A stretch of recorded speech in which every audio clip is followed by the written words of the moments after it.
Card. Udah card. Ano?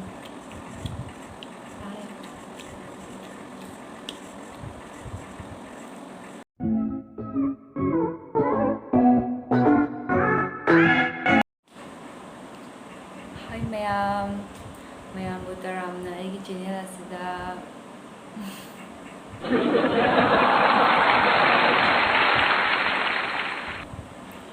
Hi mayam utaramna aigi channel asida wakchari do mayam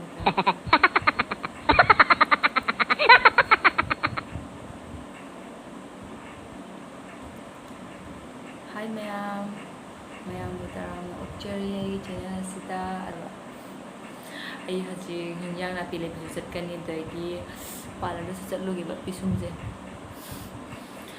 khara kok thatlugi ba ne duna ne kadautono to khak tawbagi wena ne video semagi natadi ay karim semningai leitre video se hana ay duna ne video macha am semje kana video lam hojari mayam si uchage ne ko do ay video se nungai khangde do so mayam view mi ang ta video ko ado mayam yeminarasi ado huji luza loina sam se chot lebane khara kanghalaga dagi ay sana budi lore samji chot pasina pan thoni da tawini ba gari am chi lebane to ufun changane samji kitang kangaga ay chatlane mana hinjang na pile ni parlor chatlane de dukan changani kara dum adu khakki video semjage ne tawini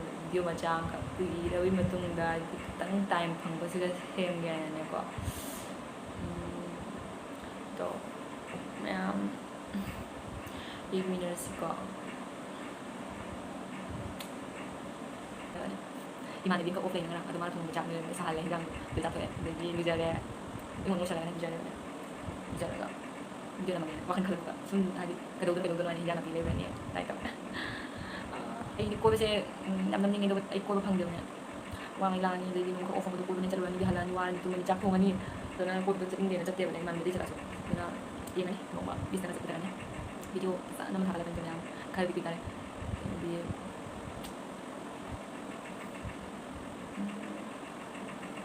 तो आई next day को बस पता नहीं जो माथा चलता नहीं हम लोग ये चीज़ से सच तो लोगों को next day hi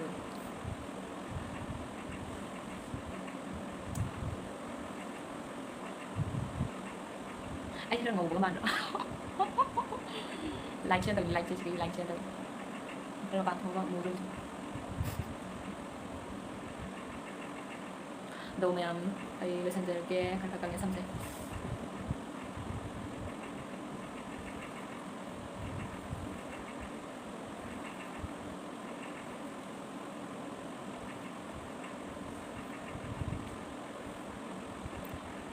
cái nó hay như bỏ next video nó hay again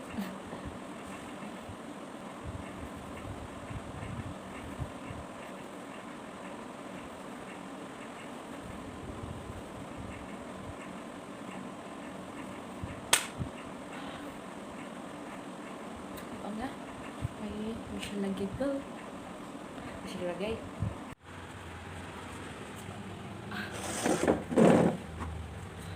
mayam ay losimba lojare do musayam bas gisiga dunane ka pamit kring kara jate no sa man dunanga ka asika pamme do sigi asini janggal losin na loira bani na sa sai kala do ay chatlani kenga di halap na ngai di ngan di ang ngala maksud ko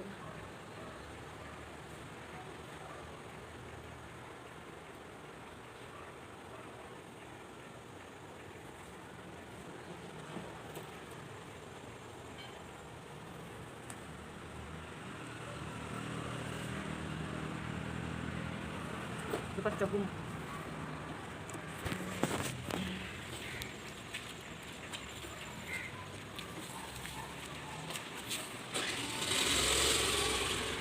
ꯃꯝꯃꯦ ꯉꯥꯜꯂꯦ ꯍꯧꯖꯤꯛ ꯊꯣꯛꯑꯅꯤ ꯆꯥꯛꯄꯤꯗꯣ ꯀꯗꯥꯏꯅꯣ ꯆꯥꯛꯄꯤ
ꯑꯩ ꯆꯠꯂꯦꯕ ꯍꯧꯖꯤꯛꯅꯦ ꯑꯗꯣ ꯏꯊꯟꯇꯅꯤꯅ ꯑꯩ phone ꯄꯥꯏꯔ video ꯌꯥꯝ ꯅꯝꯃꯔꯣꯏꯗꯕ ꯁꯨꯝ ꯑꯩ ꯈꯔ ꯎꯠꯆꯔꯛꯀꯦ ꯃꯌꯥꯝꯗꯀꯣ ꯑꯁꯦ ꯁꯤꯒꯤ ꯂꯝꯕꯤꯁꯤꯒꯅꯦꯕ ꯆꯠꯇꯣꯏꯁꯦꯀꯣ ꯂꯝꯕꯤ ꯑꯍꯨꯝ ꯂꯩꯌꯦꯕ ꯁꯣꯝ ꯅꯥꯀꯟꯗ ꯁꯣꯝ ꯅꯥꯀꯟꯗ ꯁꯤ ꯑꯅꯤꯁꯤꯗꯤ ꯑꯩ ꯆꯠꯇ꯭ꯔꯤ ꯈꯪꯗ꯭ꯔꯤ ꯁꯤꯒꯗꯤ ꯍꯦꯛ ꯆꯠꯂꯦꯕ ꯁꯤ ꯂꯝꯕꯤꯁꯤꯒꯗꯤ ꯑꯗꯣ ꯑꯩ ꯄꯥꯔꯂꯔꯗ ꯍꯥꯟꯅ ꯆꯪꯗꯣꯏꯅꯤ ꯄꯥꯔꯂꯔꯒꯤꯗꯣ ꯑꯩ ꯌꯧꯔꯒ ꯅꯝꯖꯔꯛꯀꯦ ꯃꯌꯥꯝ ꯄꯥꯔꯂꯔꯗꯣ ꯁꯤꯒ ꯂꯩꯔꯦ ꯁꯤ ꯌꯧꯔꯦ ꯍꯧꯖꯤꯛ ꯈꯪꯗꯦ ꯊꯣꯡ ꯍꯥꯡꯉꯤꯔꯥ ꯍꯥꯡꯗꯦꯔꯥ ꯌꯦꯡꯒꯦ ꯃꯤꯗꯤ ꯂꯩ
ग्रोथ नहीं है कम देखिए पहले किया था ना लेकिन मैं दूसरे जब किया था मेरा में आया एक किया था कम मोटा वाला हां वो बोला कि अभी भी आया मतलब एक आया नहीं है थोड़ा कम है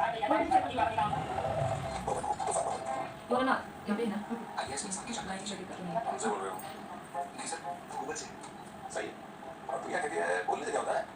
बोल देना। ओके गूगल प्रोफेसर साइंटिफिक नाम क्या है? क्या बोलने से क्लास को खाया था? बोलते बोलते पता चल जाता है कि बिना हिंदी के समझ कैसे बनेगा? ये सिविल इंजीनियर कितना टाइम लगेगा? गूगल से बोलिए। सिविल इंजीनियर कितना टाइम लगेगा? बताओ किससे बोल रहा है? बोलने से सब होगा। बेटा, हम हरीश राव, ये पहले जमीन देखिए। आपकी जमीन। क्या करता है? मेरे पास अच्छा नहीं। इसके अंदर टाइम पावर स्पीकर से सभी का जोड़ कर हाइपो में जोड़ना चाहिए। ना ये कुछ है। दीवार से इसे दिखा दिया। और जो घर बन गया मेरा।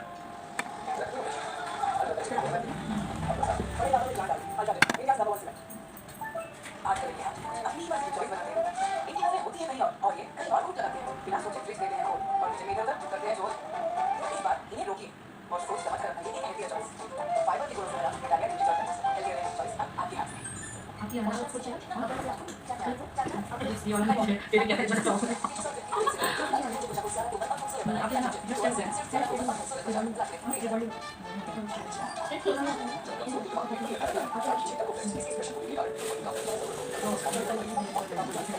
तो कितना देता है? मेरा मेरा कितना होगा? मतलब कितना होगा?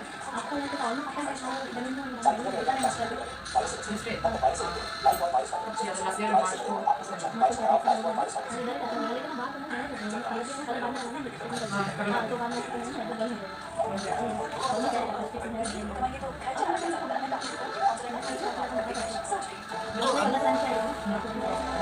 Junior lagi.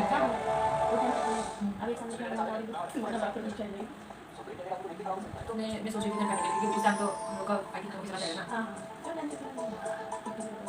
मतलब सिर्फ यहाँ ना हाँ नीचे तो स्ट्रेट वाला चला गया ना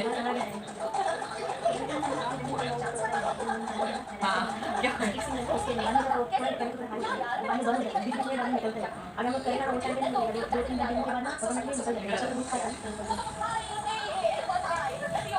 तो यहाँ पे फीचर होता है ना फीचर में क्या क्या है इसका हमारा नेचर का है और हमारा सेल का है रियलिटी का और नेचर में बहुत सारा टाइम बहुत सारे मतलब पपाया है डायमंड बॉल का भी आपके स्किन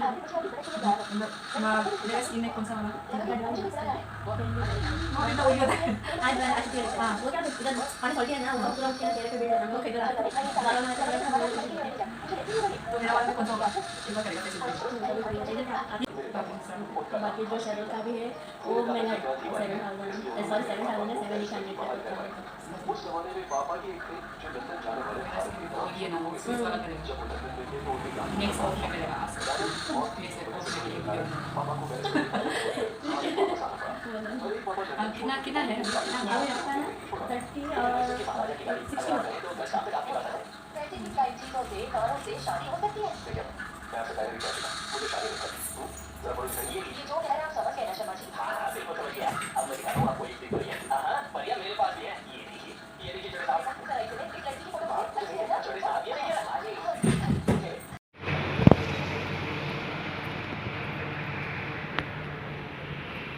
हिंजान पी लई लोरगा लाए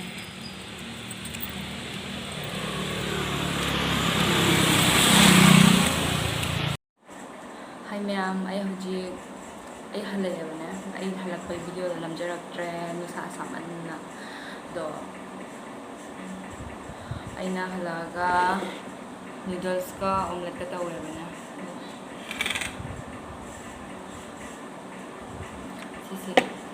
चारनी हजी अदुगी यहाँ पोथारगा चाक होरेन नुहांगी चामु थोंदो खरा काथोखरे omelette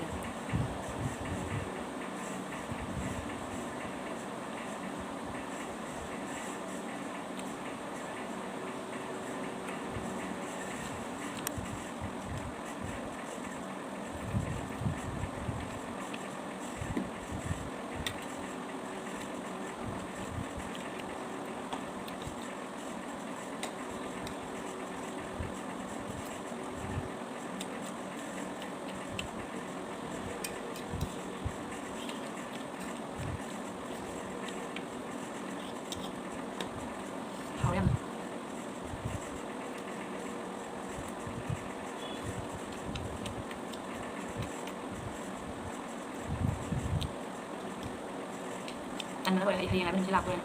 Hiyang sama.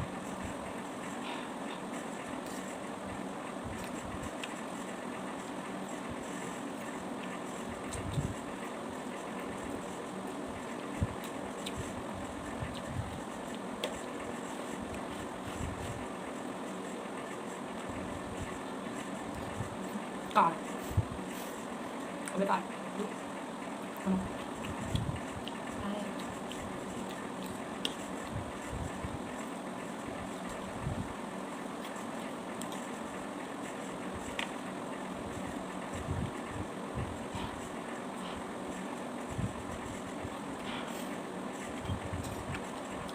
chị đánh hàng đi nhau một bình không?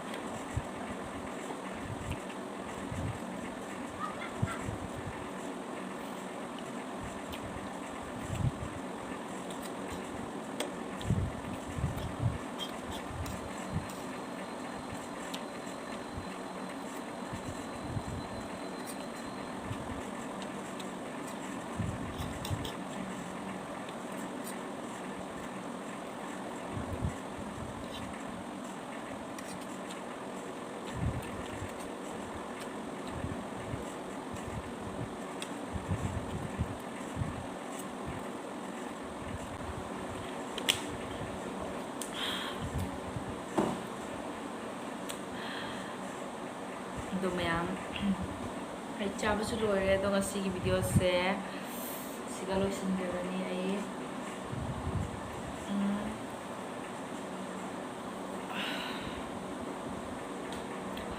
ꯑꯗꯣ ꯚꯤꯗꯤꯑꯣꯁꯦ ꯃꯌꯥꯝꯅ ꯂꯥꯏꯛ ꯑꯦꯟ ꯁꯤꯌꯔ ꯇꯧꯕꯤꯌꯣ ꯑꯩ ꯚꯤꯗꯤꯑꯣꯕꯨꯗꯤ ꯌꯥꯝ ꯅꯝꯕ ꯉꯝꯖꯗꯦ ꯑꯗꯨꯁꯨ ꯑꯩ ꯃꯊꯪꯗ ꯑꯩ ꯀꯣꯏꯕ ꯆꯠꯄ ꯐꯪꯉꯗꯤ ꯁꯨꯝ ꯑꯣꯐ ꯃꯇꯝꯗ ꯀꯣꯏꯕ ꯆꯠꯄꯒ ꯐꯪꯉꯗꯤ ꯁꯨꯝ ꯚꯤꯗꯤꯑꯣ ꯑꯃ ꯊꯥꯒꯠꯂꯛꯀꯦ ꯑꯩ ꯑꯝꯇ ꯐꯪꯗ ꯂꯩꯔꯦ ꯀꯣꯏꯕ ꯆꯠꯄ ꯑꯗꯣ ꯃꯌꯥꯝꯅ ꯑꯩꯒꯤ ꯆꯦꯅꯦꯜ ꯑꯁꯤ ꯁꯕꯁꯀ꯭ꯔꯥꯏꯕ ꯇꯧꯕꯤꯌꯣ ꯑꯩ ꯚꯤꯗꯤꯑꯣꯁꯦ ꯂꯥꯏꯛ ꯑꯦꯟ ꯁꯤꯌꯔ ꯇꯧꯕꯤꯌꯣ ꯀꯣ ꯑꯗꯣ ꯉꯁꯤ ꯑꯣꯏꯅ ꯁꯥꯏꯁꯤꯒ ꯚꯤꯗꯤꯑꯣꯁꯦ ꯂꯣꯏꯁꯤꯟꯖꯔꯦ ꯕꯥꯏ ꯕꯥꯏ